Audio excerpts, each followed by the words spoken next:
श्री सद्गुरु महाराज की जय। श्री सद्गुरु महाराज की जय। श्री सद्गुरु महाराज।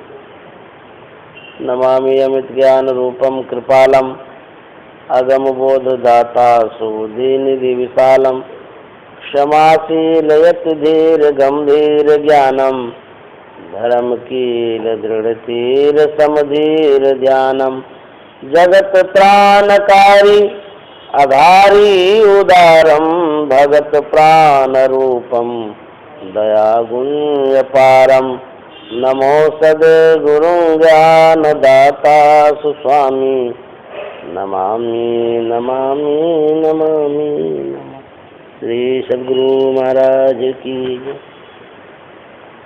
अव्यक्त रूप में परमाराध्य सद्गुरु महाराज, उपस्थित सत्संग प्रेमी महान भाव माता एवं बहनों, हम लोग सत्संग योग से पाठ सुन रहे थे। सबसे पहले वेद मंत्र सुने, उसके बाद उपनिषद वाणी सुने, पश्चात संत वाणी सुने। गुरु महाराज ने वेद वाणी, उपनिषद वाणी, संत वाणी का मिलान किया है। एक एक जो विषय है उस विषय की पुष्टि सबसे किया गया है। ईश्वर स्वरूप के विषय में वेद में जहाँ है, जो कुछ भी है, जैसा भी है, उपनिषद वाणी से भी वैसा लिया गया है उस विषय में। उसके बाद संत वाणी से भी मिलान किया गया है, और जो विद्वानों की वाणी है उनसे भी मिलान किया गया है। तो गुरु महाराज कहते थे, मैं नहीं रहूंगा लेकिन सत्संग योग मेरा प्रतिनिधित्व करेगा। अब ये सत्संग योग गुरु महाराज का कैसा अद्भुत ग्रंथ है।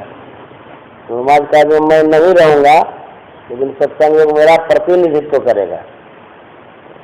तो जो सत्संग योग में जो गुरु महाराज ने बात कही है, जो बात दी है, संत मत की सारी बातें दे दी गई। संत मत का जो विषय है सब विषयों की पुष्टि में की गई है। तो सत्संग योग सार ग्रंथ है, समझिए, संत मत का। इसलिए इसका प्रत्येक दिन प्रातःकाल प्रायः सब जगह पाठ होता है सत्संग योग का। जब अखिल भारतीय या जिला वार्षिक होता है उसमें भी प्रातःकाल सत्संग योग का पाठ होता है।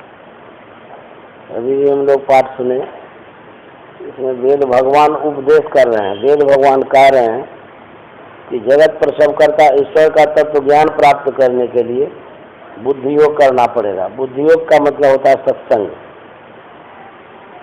परमात्मा को प्राप्त करने के लिए कहते हैं पहले सत्संग करना पड़ेगा। जब तक सत्संग नहीं करेंगे तो परमात्मा के विषय में जानेंगे ही नहीं, और जानेंगे नहीं तो प्राप्त क्या करेंगे।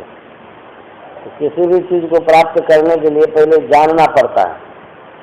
कोई भी चीज क्यों ना हो, जो चीज आप चाहते हैं, जो आपकी इच्छा है प्राप्त करने की, तो कहते हैं उसके विषय में पहले जानिए। तो जानने का कहीं न कहीं अवलंब होता, माध्यम होता। तो जानेंगे तब जाकर के प्राप्त करेंगे। तो कहते हैं जानेंगे कैसे? ईश्वर को जो प्राप्त करेंगे कैसे जाने? कहते सत्संग से जानना होगा। सत्संग करेंगे तब पता चलेगा ईश्वर कैसे हैं, ईश्वर की क्या विभूति है, क्या शक्ति है। तो कहते हैं सबसे पहले सत्संग करना पड़ेगा। सत्संग में दो बातें, एक सत्य है, एक संग है। सत्य के संग को सत्संग कहते हैं। सत्य का संग हो जाए वो सत्संग हो गया। और सत्य को धारण करना बहुत कठिन काम है। सत्य पर चलना बहुत बहुत कठिन काम। जो चलता है तो सत्यमेव जैसे उनकी विजय होती है। एक देवी वंश के सत्संगी थे, गुरु महाराज के समय की बात है। अब बड़े पक्के सत्संगी, घी का कारोबार करता था, बेचने खरीदने का। अंग्रेज का ज़माना था, तो अंग्रेज़ों को पता चल गया कि घी का हेरा फेरी बहुत करता है, तो उस पर प्रतिबंध लगा दिया। जो घी बेचेगा अब पकड़ा जाएगा, उसको जेल कर दिया जाएगा। ये घी का व्यापारी थे, ये थे गरीब आदमी, छोटा मोटा व्यापारी था। प्रतिबंध लगा दिया गया था, फिर भी ये बेचने के लिए चले गए। चले तो गए, पुलिस देख ली, पुलिस इसको पकड़ लिया। बोले अरे तुम घी का व्यापार करता है? बोले हाँ करते तो हैं। बोले तुमको पता नहीं है सरकार का आदेश है कि घी का कोई व्यापार नहीं कर सकता है। बोले बाबू क्या करेंगे, हम गरीब आदमी है, नहीं बेचेंगे तो फिर परिवार का भरण पोषण कैसे होगा? तो बोले वो हम नहीं जानते हैं, जब आदेश है सरकार का तो तुमको मानना पड़ेगा। बोले सरकार का ना आदेश है, लेकिन पेट का आदेश तो नहीं है कि मत दो अन्न इसको, पेट तो आदेश नहीं मानेगा, हमारा ये काम है, हमको तो करना पड़ेगा। बोले चलो थाना। बोले ठीक है ले चलिए, घी और उसको भी पकड़ के ले गया। पुलिस जांच उच किया, पूछा उछा, तो उन लोगों को लगा गरीब आदमी है, बड़ा सज्जन आदमी है, इसको कैसे छोड़ दिया जाए। तो पुलिस कहती है देखो तुम झूठ बोल दो कि हम घी का व्यापार नहीं करते हैं, हम अपने संबंधी के यहाँ ले जा रहे हैं देने के लिए। ऐसा हम कैसे बोल सकते हैं कि संबंधी के यहाँ लेने जाए, हम तो बेचते हैं, झूठ कैसे बोलेंगे? बोले झूठ बोलने में क्या लगता है तुमको? बोल दो कि संबंधी के यहाँ देने जा रहे हैं, बेचने उचने का बात मत करो, नहीं तो तुमको जेल हो जाएगा। तो बोले कि जेल हो जाए कुछ भी हो जाए, हमारे गुरु जी की जो शिक्षा है कि झूठ नहीं बोलना चाहिए, हम झूठ नहीं बोल सकते चाहे जो हो जाए। भाई गुरु जी का चेला, तुमको इतना ही तो कहना है कि हम संबंधी यहाँ ले जाना, छोड़ देंगे, हम लोग भी नहीं ले जाएंगे कहीं, तू बड़ा अच्छा आदमी है, इतना ही कह दो कि हम संबंधी यहाँ ले जा रहे हैं तो ले जा। बोले ना ये तो हरगिज नहीं हम कहेंगे, गुरु महाराज कहते हैं कि झूठ नहीं बोलना चाहिए, हम झूठ ही बोल दिए फिर हम क्या सत्संगी हो गए, हम कभी नहीं बोलेंगे।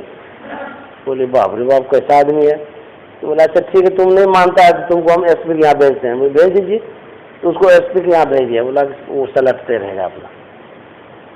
एसपी कहता है तुम क्या करता है जी? बोले हम घी का व्यापार है छोटा मोटा बाबू, यही सब करते हैं, खाते पीते हैं, यही सब कमाते हैं। बोले कि तुमको पता नहीं है कि सरकार का आदेश है कि घी का व्यापार नहीं कर सकते हैं? बोले हाँ जानते तो हैं, लेकिन हम क्या करेंगे, भूखे मर जाएंगे तो परिवार कैसे पालन करेंगे? तो बोले देखो ऐसा करो कि तुम बोल दो कि हम परिवार के लिए ले जा रहे थे, किसी को देने के लिए बेचने नहीं ले जा रहे थे, झूठ बोल दो। बोले ना हमारे गुरु का तो ये आज्ञा है कि झूठ नहीं बोलना चाहिए, हम तो कभी नहीं बोलेंगे।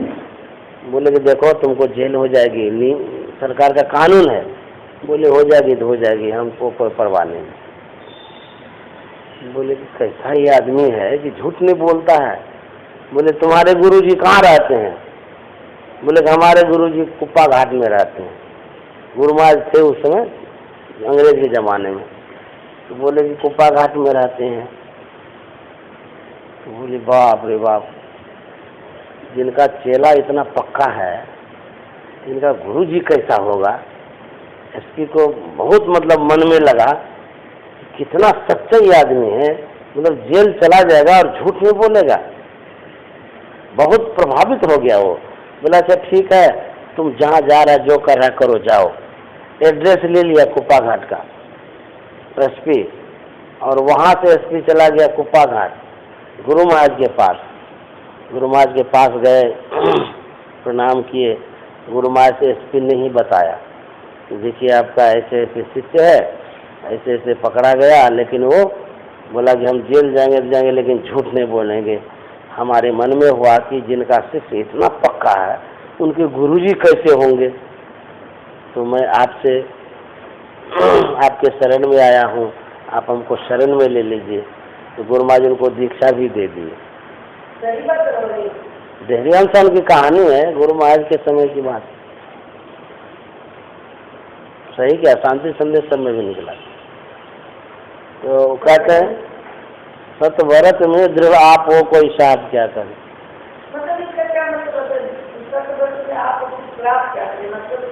मतलब ये हुआ कि जो गुरु का आदेश है उस आदेश का हम लोग पालन करते हैं। गुरु का आदेश है झूठ नहीं बोलना चाहिए, चोरी नहीं करना चाहिए, जो भी आदेश उन्होंने दिया उसका अक्षर से हम पालन कर रहे हैं। ये सत व्रत है। व्रत में उपवास होता है, सत्य का उपवास कर रहे हैं, सत्य का व्रत कर रहे हैं कि हमको गुरु की आज्ञा का पालन करना है, सत्य पर चलना है। तो कहते हैं यदि सत्य पर आप चलते हैं, सत्य मतलब सही पर, सही यदि काम कर रहे हैं आप, तो दुनिया का कोई भी व्यक्ति है, कोई भी आपको न श्राप दे सकता है न हिला सकता है, नहीं लगेगा, कोई भी श्राप दे देगा। सत व्रत में दृढ़ आप हो कोई श्राप क्या करे, कोई भी श्राप दे देगा तो क्या करेगा, कुछ नहीं होगा उसका। सत्य पर जो चलता है तो कहता है कोई भी श्राप दे दे, सत्य में शक्ति है, सत्य क्या नहीं कर सकता है। वही गुरु हाँ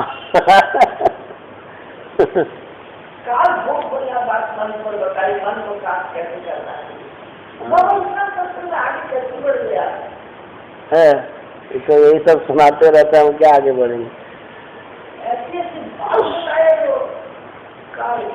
सुनिए, हम कह रहे हैं कि हम लोग भी सत्य पर चल रहे हैं, गुरु महाराज के कहे अनुसार चलते हैं। तो गुरु महाराज के कहे अनुसार जो चलते हैं, किसी भी तरह की आपदाएं होती हैं तो कट जाती हैं, समाप्त हो जाती हैं, दूर हो जाती हैं। क्यों? सत्य के सामने असत्य का अस्तित्व नहीं है, असत्य नहीं टिक सकता है और उसके करीब भी नहीं आ सकता है। सत्य का पालन हम जितने हिसाब से करेंगे, जिस रफ्तार से करेंगे, कहते हैं कि असत्य उतना ही दूर चला जाएगा। सत्य का पालन मतलब गुरु की आज्ञा का पालन करना, गुरु के कहे अनुसार चलना। कहते हैं कि बहुत कठिन तो है, तपस्या जब तक कठिन नहीं होगा तो उसका नाम ही तपस्या नहीं होगा, तप उसको कह नहीं सकते। तप का मतलब होता है कि कठिन से कठिन परिस्थिति को झेल लेना। कौन तपस्या नहीं करता है? परिवार वाले तपस्या नहीं करते हैं, घर से बाहर जाते हैं, दिन भर कारोबार रोजगार में लगे रहते हैं, ये भी बहुत बड़ी तपस्या है। जब इतना तपस्या करते हैं, भूखे प्यासे सब कुछ सह करके रहते हैं, तब धन इकट्ठा होता है। ये तपस्या से धन इकट्ठा हो गया है ना। बहुत तरह की तपस्या होती है। तो जब हम लोग सत्य की तपस्या करते हैं, सत्य पर चलते हैं, कहते हैं इससे आध्यात्मिक धन में वृद्धि होगी, गुरु महाराज का जो ज्ञान है उसमें वृद्धि होगी। इसलिए तपस्या करनी है। कठिन जो काम है जब कर लेंगे तब क्या होगा, कहते हैं मीठा फल खाने को मिलेगा, सब सुलभ ही रहेगा, तो उसका कोई महत्व थोड़ा देगा। मान लें हम लोग साधना करते हैं और साधना में कोई कठिनाई नहीं रहे तो उसका कोई महत्व देगा? कोई महत्व नहीं देगा। सरलता पूर्वक जो कुछ प्राप्त हो जाता है उसका वैल्यू नहीं देता है, और कठिनाई पूर्वक जो कुछ मिलता है उसका बहुत वैल्यू देता है लोग। तो हम लोग जो तपस्या करते हैं इसमें कठिनाई होती है, जल्दी प्राप्त नहीं होता है। तो कहते हैं कि इसका यही महत्व है, क्योंकि बहुत कठिन काम है ये। परमात्मा को प्राप्त करना साधारण थोड़ा है, तो बहुत कठिन काम है। गुरु महाराज जिस समय ध्यान कर रहे थे उस समय उनके पास कोई नहीं रहता था, कोई शिष्य नहीं बने थे उस समय। ध्यान करते थे जिस समय, तो कुआं में बैठ करके ध्यान करते थे। शरीर पीला हो गया था, कितना कठिन परिश्रम गुरु महाराज किए, बहुत कठिन। शरीर पीला हो गया था गुरु महाराज का, खाने का भी प्रबंध नहीं था, एक कोई सज्जन जा रहे थे, उसी होकर के देखा कुआं में पड़ा हुआ आदमी है, मिट्टी का कुआं था। तो देखता है अरे ध्यान कर रहा कोई महात्मा है, उसके मन में दया आ गई। वो घर गया, एक छोटा सा बर्तन में भोजन ले आया। तो आया लेकर के देखता बैठा हुआ है, तो वो गाछ में टांग दिया भोजन को। तो गुरु महाराज जब ध्यान से उठे तो देखे कि उसमें क्या है, देखे क्या है, तो देखते हैं कि उसमें भोजन है। तो भोजन निकाल करके खा लिए, फिर मटका धो के वहीं टांग दिए। तो इसी तरह से वो भी आदमी कैसा पता नहीं कि रोज उस बर्तन को ले जाए और फिर भर करके भोजन वहाँ रख दे। तो रोज गुरु महाराज ऐसे खाते थे। धरारा में इतना ध्यान किए। उसके बाद गुरु महाराज आ गए कुप्पा घाट। कुप्पा घाट में भी तो कोई आदमी नहीं था उस समय, और जानते हैं श्मशान घाट था वो, जो गुफा है, गुफा देखे हैं ना आप लोग, वो श्मशान घाट था, मुर्दा जलाता था वहाँ पर। जंगल बहुत था उसमें, घना घना जंगल। उतना जंगल में रह करके गुरु महाराज तपस्या किए, उतना एकांत में, डर भी नहीं लगता था गुरु महाराज। भूखे प्यासे रह करके उसमें ध्यान किए गुरु महाराज। तो तपस्या जो होती है, कठिन काम को ही तपस्या कहते हैं, सरल काम को तपस्या नहीं कहते। जब परिश्रम लोग करता है तब कुछ प्राप्त होता है तो बहुत खुशी होती है। तो गुरु महाराज ने बहुत कठिन तपस्या की, तब जाकर के उनको ज्ञान प्राप्त हुआ। कहते हैं हंस हंस कंत न पाया, जिन पाया तिन रोय। कहते हैं हंस हंस कंत न पाया, कंत मन परमात्मा, ईश्वर। कहते हैं हंस करके परमात्मा को कोई प्राप्त करे ऐसा नहीं हो सकता है। जिन पाया तिन रोय, बहुत रोना पड़ता है परमात्मा को प्राप्त करने में, आंसू बहाना पड़ता है। आप सुने होंगे तुलसी साहब के जीवन के विषय में। जंगलों में रहते थे, खाने का कोई प्रबंध नहीं था, मांग करके लाते थे सूखी रोटी, उसके बाद एक दिन मक्खन लाते थे। सूखी रोटी में मक्खन लगा करके खाते थे। अब समाप्त कर देंगे थोड़ी देर में। घड़ी बोलती है कि वो बोलती है कहीं से। कहते हैं सूखी रोटी खाते थे, तो सूखी रोटी खाकर क्या करते थे, ध्यान करते थे। बहुत कठिन परिश्रम किए हैं तुलसी साहब। कपड़ा नहीं था उनके पास, तो उस समय तो ऐसे दान दक्षिणा नहीं मिलता था, उतना विकास नहीं हुआ था। तो अब अंग ढकने के लिए तो कुछ तो चाहिए। वो जाते थे दर्जी के पास, कतरन में फेंक देता है, लंबा लंबा कतरन जो होता था उसको ले आते थे। अब बबूल के कांटा में उसको गूंथते थे, गूंथ करके खिंथा बना लेते, लंबा कुर्ता अपने से, उसी को पहनते थे। कितना परिश्रम उन्होंने किया है इसी ज्ञान के लिए, जिस ज्ञान के विषय में हम लोग सुन रहे हैं। बहुत कष्ट सहे हैं वो, खाने का अभाव, रहने का अभाव, सब चीज का अभाव होता था। तो कहते हैं कि जो कठिनता से प्राप्त होता है वो ज्यादा दिन तक टिकता है। तो परिश्रम करना चाहिए, परिश्रम करके प्राप्त करेंगे तब जा करके वो अच्छा भी लगेगा। और ध्यान अवश्य करना चाहिए। मनुष्य का शरीर मिला है भगवत भजन करने के लिए। इतने महान महान संत हो गए हैं, उन्होंने कृपा करके हम लोगों को यह ज्ञान दिया है कि यह मनुष्य का शरीर सब दिन नहीं रहेगा, एक न एक दिन समाप्त होगा। ध्रुव निश्चित है, यहाँ से हम लोग जाएंगे। संत महात्मा चेताते हैं, तो जब चले ही जाएंगे तो क्या लेके जाएंगे? कहते कोई कुछ नहीं लेके जाता है।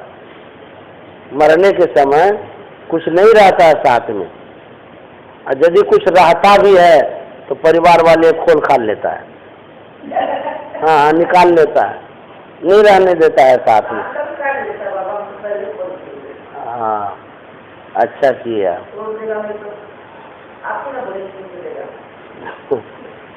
तो कहते हैं कि साथ में कुछ नहीं जाएगा, जो संसार की वस्तु है, संसार से संबंधित जो कुछ व्यक्ति जो कोई है, ये भी साथ नहीं जाएंगे, तो फिर इनसे हम इतना क्यों मतलब कि आसक्त रहेंगे, इतना लगाव क्यों करेंगे? तो जाने की भी तो तैयारी करनी चाहिए। लोग कहेंगे ये तो अशुभ बात है। दुनिया में यदि सबसे शुभ बात है, सबसे शुभ बात, तो मौत को याद करना, यही सबसे शुभ बात है। रोज याद करिए उठ करके, हम चले जाएंगे संसार से, नहीं रहेंगे संसार में, ये सब छूट जाएगा। यदि मौत को याद करेंगे सब सुधरेगा, सब सुधर जाएगा। अब मौत को जो भूला रहेगा सब बिगड़ेगा, बिगड़ जाएगा सब। भूला हुआ आदमी बेखबर रहता है, उसको क्या खबर है क्या होगा। मान लिया जाए अभी पता चल जाए कि 25 फीट खरा पानी आने वाला है, पता चले तो सचेत हो जाएंगे ना। और जिसको पता ही नहीं है वो अचेत है, तो क्या होगा, डूब के मरेगा। तो जो सचेत रहता है, चेता हुआ रहता है, वही उबरेगा। जो चेता हुआ नहीं रहता वो डूबेगा। तो चेतेगा कब? जब प्रत्येक दिन मौत को याद करेंगे तब चेतेंगे। हाँ बाबा एक बात हम बोले, मरा हुआ आदमी को भी याद करना चाहिए, वो इतना तुरंत मर गया। मौत को याद करना चाहिए। आज प्रभु जी का, माता जी का शादी का सालगिरह है। हाँ कोई बात नहीं, याद तो कर सकते हैं। आज के ही दिन हम लोग बहुत बड़ा फंक्शन मनाए थे, इतना बड़ा फंक्शन, इतना बड़ा, हम तो कभी देखे भी नहीं थे। बाप रे बाप, नाच गान ये सब हुआ था। तो गुरु महाराज की खूब कृपा बनी रहे, माता जी पर, प्रभु जी पर खूब आशीर्वाद बना रहे। ये हम लोगों के बीच में अधिक से अधिक दिनों तक रहेंगे, ताकि हम लोगों को खुशी होगी। जैसे घना गाछ होता है ना, पीपल का, बरगद का, देखे होंगे, तो जितना घना गाछ रहता है, हरा हरा पत्ता रहता है, उतने जीव जंतु को सुख और शांति भी मिलती है, क्योंकि उस पत्ता के नीचे जीव जंतु, चिड़िया सब रहती है। कोई यात्री भी आता है तो वो भी ठहर जाता है। उसी तरह से प्रभु जी, माता जी बरगद गाछ के समान हो गए। जितना दिन तक टिके रहेंगे तो उसके छत्र छाया में हम लोग रहेंगे।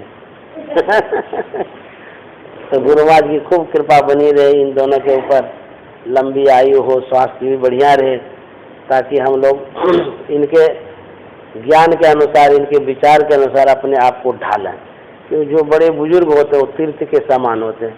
उनका ज्ञान और अनुभव जो होता है आने वाली पीढ़ियों के लिए अनुकरण करने के लिए होता है। ये जो सिखाएंगे, जो शिक्षा देंगे, कल्याण के लिए तो देंगे, कुछ भी बताएंगे हम लोगों के उपकार के लिए ही तो बताएंगे। इसलिए ये लोग जितने दिन तक रहेंगे हम लोगों का उपकार होगा, अच्छा ही होगा, भलाई होगी। इसलिए आज इनके शादी के सालगिरह को हम लोग याद करते हैं। श्री सद्गुरु महाराज की जय।